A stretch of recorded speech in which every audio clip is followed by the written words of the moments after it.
In today's video, I'm going to teach you how to access the Replit shell in just 5 minutes. So if you're ready to follow along, let's dive right in. First things first, you'll need to log into Replit. If you don't have an account yet, you'll need to create one, but for today, I'll assume you already have yours set up. So go ahead and open up your browser, navigate to the Replit website, and log in with your credentials. Once you've successfully logged in, you'll find yourself at the Replit dashboard. This is where all the magic starts, so take a moment to familiarize yourself with the layout if you haven't already. Next, let's open your specific Replit project. On the dashboard, you should see a section called Apps.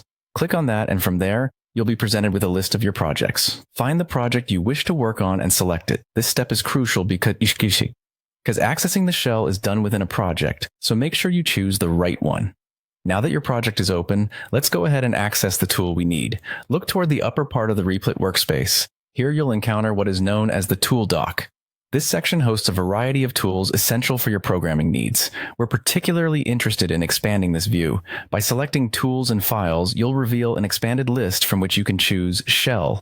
Once you've clicked on Shell, you'll notice a new pane open within your project workspace. This is your command line interface, right within the Replit environment.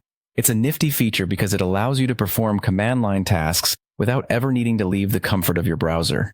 Take a moment to explore this shell interface. You can execute commands such as navigating through directories, checking file contents, and even running scripts. This shell is your gateway to tasks that are typically done outside of your development environment. For instance, if you're managing a project that requires version control, you can use the shell to run Git commands directly. Or if you're debugging, you might find it useful to leverage command line tools for error checking and testing. Remember that the shell is a powerful tool, and best practice suggests using it judiciously to enhance your workflow. Now that you have the Replit shell open and ready to use, you can take full advantage of its functionality to streamline your coding processes. And there you have it, a step-by-step guide to accessing the Replit shell. I hope this makes your development process smoother and more efficient. Please feel free to rewatch this video if you need a refresher, and don't forget to subscribe for more handy tech tutorials. Happy coding!